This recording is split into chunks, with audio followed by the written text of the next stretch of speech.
Hey guys, so I'm really excited about this new project I'm working on because it's a story I came up with when I was 18. Even at that time, I thought it was extremely explicit with the sex and the gore. Since then, my mind has elaborated more on what direction I wanted the characters to go. I wasn't sure if I wanted to put myself out there then as a writer.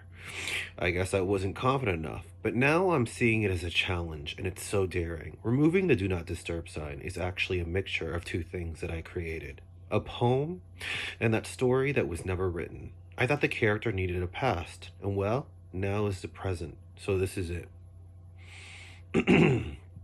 Removing the Do Not Disturb sign, episode 11. Maybe it is him. So this picks up from the last episode, where the police came into the house and took Landon away. Now he's in the police car with Officer Stevens, which you may know in my other stories as Detective Stevens and FBI Logan. They are taking him to the station. Even though he's nervous, he knows he has rights and wants to know desperately what this is all about. We readers or listeners obviously know it has to do with the murder of the security guard at the bar, Sal's, named Julio. He has no idea what he has done wrong, and since he's good friends with Logan, he wants to try to get something out of him. But Stevens is going by the book and won't question him until they're at the police station. 45 minutes later, the scene changes where Xavier has both ankles and wrists chained in the back of a car, and so is Julian, but he's on the passenger side, and the killer, well, he's driving. Julian keeps screaming as the killer just hits him once, knocking him out. He's driving on the same road that Xavier remembers Caden telling him the story. Eventually, the killer does the same routine, stabs him 3 times, get out of the car, but this time Xavier's in the back. The car crashes into the tree, and eventually the car is pushed into the lake, going down. As Xavier drowns, he screams, and then he wakes up and notices it was just a nightmare. Caden came back from the police station. Xavier was so stressed with everything. He had wine and knocked out with some sleeping pills. Caden told him to be careful.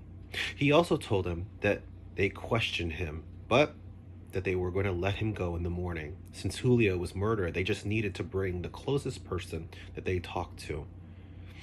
However, Xavier thinks it's a possibility that the night they went out, Landon could have left again when they were both sleeping. Caden refuses to believe his husband is the killer, and Xavier doesn't know what to believe anymore. He does know that something really bad is going to happen.